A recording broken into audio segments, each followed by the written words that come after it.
এই জানুয়ারি মাস থেকে আমাদের নতুন যে সকল প্রবাসীরা আছেন তারা প্রচুর পরিমাণে নক দিচ্ছেন যে তাদের ম্যান পাওয়ার হওয়ার আগে ভিসা ওকালা হওয়ার আগে ক্যান্সেল হয়ে যাচ্ছে। কেন ক্যান্সেল হচ্ছে, কী কারণে ক্যান্সেল হচ্ছে, বা অনেকের বিএমইটি হচ্ছে না, ভিসা ক্যান্সেল হয়ে যাচ্ছে, কি সমস্যা।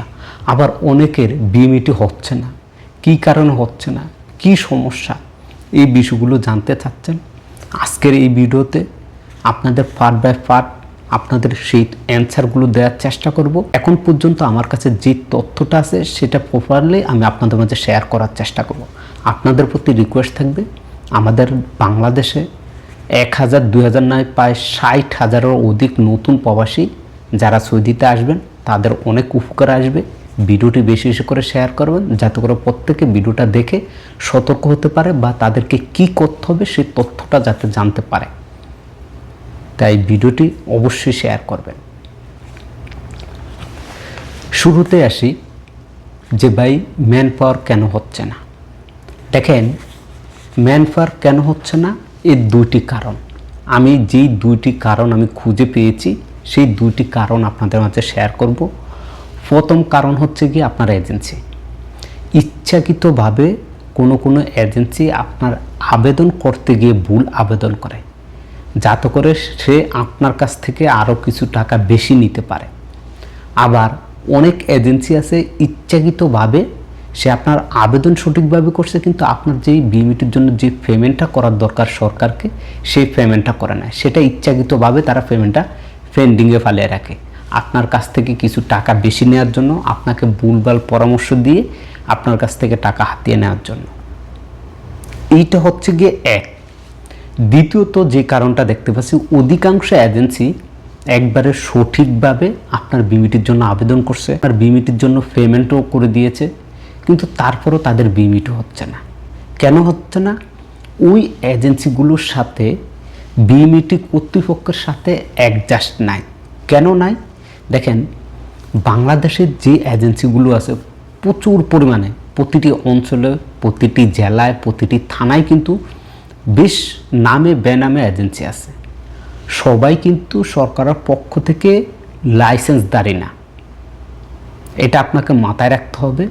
আপনি যদি হিসাব করেন, গত পরশুদিন একটি ঘাটাঘাটি করার সময় একটি নিউজে দেখলাম, সেটা হচ্ছে প্রথম আলো, যে সারা বাংলাদেশে মাত্র 465টার মতো এরকম সামথিং, না জানি 64 না 60 এরকমই হবে, দেখছিলাম যে বাংলাদেশ সরকারের পক্ষ থেকে লাইসেন্স প্রাপ্ত এই এজেন্সিগুলো।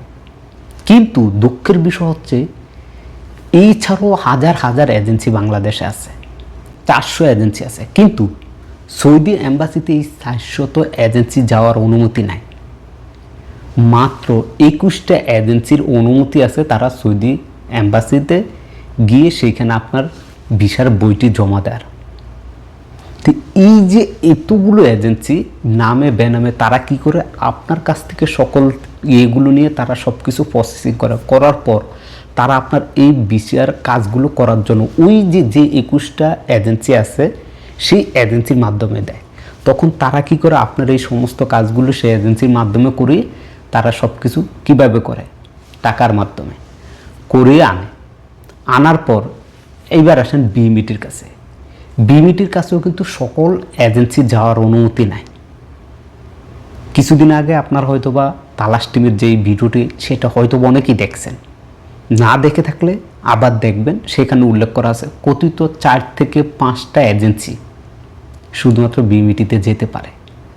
কেন? ওই টাকা। তো এই কিছু কিছু এজেন্সি আছে আপনার বিএমইটি কারো ভিসার মেয়াদ 6 মাস 7 মাস শেষ হয়ে গেছে কিন্তু টাইম মতো আপনাকে করে দিতে পারে না। কেন দিতে পারে না? কারণ তার সাথে ওই ব্যক্তির সাথে কানেকশন নাই, বা যার মাধ্যমে কানেকশন করে সে অনেক ব্যস্ত, অন্য এজেন্সির কাছ থেকে টাকা বেশি নিয়ে নিচ্ছে, যার কারণে আপনারটা হচ্ছে না। এই দুইটা সমস্যা খুঁজে পেয়েছি। কিন্তু বিএমইটি কর্তৃপক্ষের কাছে যেই বইটি যায় সেই বইটির ম্যান পাওয়ার বা বিএমইটি 100% হচ্ছে, এতে কোনো ভুল নেই। আশা করি বুঝতে পারছেন সমস্যাটা কোথায়। এবার আপনি আপনার এজেন্সির সাথে কথা বলে সেই সমস্যাটা সমাধান করার চেষ্টা করবেন। এইবার আসেন যে ভাই আমার ভিসা ক্যান্সেল কেন হয়ে যাচ্ছে। গত 2 দিন আগে এই ভাইটিও কমেন্ট করছে, আসলে সবার কমেন্ট কিন্তু এখানে আনা যায় না। আমেল আইডি ভিসা সৌদিতে আসবে, সেই ভিসাটি ওকালা হওয়ার আগেই কিন্তু তার ভিসাটা ক্যান্সেল হয়ে গেছে। ক্যান্সেল কীভাবে হয়েছে, এর মূল কারণ কি? এই যে আমরা যে সোর্সগুলো নেই বা যাদের মাধ্যম থেকে তথ্যগুলো নেই, এরকম ঘাটাঘাটি করতে গিয়ে সবচাইতে মূল কারণটা বাধা হয়ে দাঁড়িয়েছে বাংলাদেশ সরকারের, অর্থাৎ বর্তমানে বিএমইটি কর্মকর্তারা বিএমইটির জন্য যেই বাধ্যতামূলক যে পেপারগুলো, অ্যাটাচড পেপার, এরপর আপনার মালিকের চেম্বার অফ কমার্সের পেপার, এটা সত্যায়িত করে দেওয়ার জন্য। তো অনেক সৌদি আছে কিন্তু দৌড়াদৌড়ি এগুলো ঝামেলা পছন্দ করে না, তারা আপনার সেই পেপারটা দিতে ব্যর্থ হয়ে বা দিতে পারবে না, ঝামেলা করতে পারবে না, তার কারণে অনেক সৌদি ওই ভিসাটা ক্যান্সেল করে দিয়েছে। আবার দেখা গেছে অনেক ভিসাদারি কোম্পানি আছে বা সাপ্লাই কোম্পানি আছে যেখান থেকে ভিসাটা নিয়েছে, কিন্তু আপনাকে যে চেম্বার অফ কমার্সটা সে করিয়ে দিবে, করিয়ে দিলে তো একটা গ্যারান্টি সেইখানে, আপনার যে চুক্তিপত্রটা দিবে একটা গ্যারান্টি সেইখানে যে তার কর্মী লাগবে, সে আপনাকে তার কাজে নিয়োগ দেওয়ার জন্য। তো অনেক মালিকরা আছে যে তারা একটু হয়তো বা তেমন পাওয়ারফুল নাই, একটু ছোটোখাটো, তো তারা কি করে এই ঝামেলায় না গিয়ে আপনাকে আনার পর আপনাকে বেতন দিতে হবে, কাজে রাখতে হবে, এই ঝামেলাগুলোর মতো অনেকে, একবারে সবাই না, কুচিত কিছু কিছু সৌদি তারা ভিসাটা ক্যান্সেল করে দিচ্ছে। এই হচ্ছে গিয়ে মূল দুইটি কারণ। হয়তো বা সামনে দেখবেন এই যে বাংলাদেশ সরকারের যেই টাকা খাওয়ার একটা ধান্দা আমি বলবো, এটা এছাড়া আর কিছু না। এই পেপারগুলো দেওয়ার পর বিমিটি দিবে, এটা একটা সিকিউরিটি বাংলাদেশ সরকারের পক্ষ থেকে বলতেছে যে এটা সিকিউরিটি। প্রবাসে আসার পর প্রবাসীর অবৈধ হয়ে যাচ্ছে, মালিক খুরুপ দিয়ে দিচ্ছে, খুরুজ মাইরা দিচ্ছে, এর জন্য প্রবাসীদের সমস্যা, এটা সমস্যার সমাধানের জন্য তারা এই উদ্যোগ নিয়েছে। কিন্তু এই যে আজকে প্রায় 9 মাসের উপরও হবে এই বিমিটি নিয়ে এই সমস্যা, এই পেপারগুলো লাগতেছে। তো এই যে 9 মাস ধরে যারা আসছে এর অধিকাংশ প্রবাসী অবৈধ হয়ে আছে, মালিককে জানে না, কোম্পানিকে জানে না, কিন্তু সৌদিতে আসছে। এখন আসার পর একামা হয় না, অনেকের একামা করার পর মালিককে হুরুপ দিয়ে দিয়েছে, অনেকের এক্সিট মেরে দিছে। এত কিছু document, chamber of commerce, attached paper, আরও যা যা লাগবে, চুক্তিপত্র সব দিয়েও কাম হয় না, আসার পর অবৈধ। এখন তাদেরকে কি বাংলাদেশ সরকার কিছু করতেছে, দেখতেছে? বা সৌদিতে অবস্থানরত এম্বাসি বা জেদ্দা কনসুলেট তারা কি দেখছে? দেখে নাই। তাহলে এই ঝামেলাটি শুধুমাত্র আমাদেরকে হয়রানি করা, এছাড়া আর কিছু না। আমাদেরকে টাকা খেয়ে নিঃস্ব করে দেওয়ার জন্য, চুষে চুষে খাওয়ার জন্য, আমাদেরকে যন্ত্রণা বাড়ানোর জন্য তারা এই কাজগুলো করতেছে। এছাড়া আর কিচ্ছু না ভাই, এছাড়া আর কিচ্ছু নাই। আপনি দেখেন প্রত্যেকটা সেক্টর, আপনি টাকা দেন সব ওকে, টাকা নাই আপনার কিছু ওকে নেই, সব রিজেক্ট। সোজা বাংলা কথা, বাংলাদেশে এটাই চলতেছে।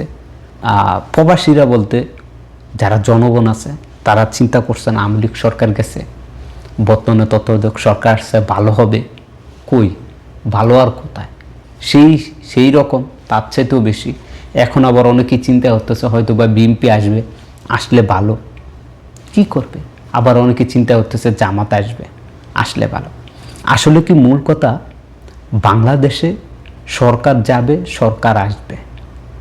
প্রবাসী হবেন, নতুন প্রবাসী হবেন, বিশ্বের যে কোনো দেশে যান আপনি প্রবাসী, আপনার যন্ত্রণা বাড়বে, আপনার দৌড়াদৌড়ি, হয়রানি, নিঃস্ব হওয়া ছাড়া আপনার আর কোনো উপায় নেই। এই ছিল আজকের ভিডিওটি যদি আপনাদের ভালো লাগে, কোনো তথ্য আপনি মনে করেন যে আপনি উপকৃত হয়েছেন, তাহলে অবশ্যই ভিডিওটি শেয়ার করবেন, তাহলে আমাদের হাজার হাজার প্রবাসী ভাই উপকৃত হবে।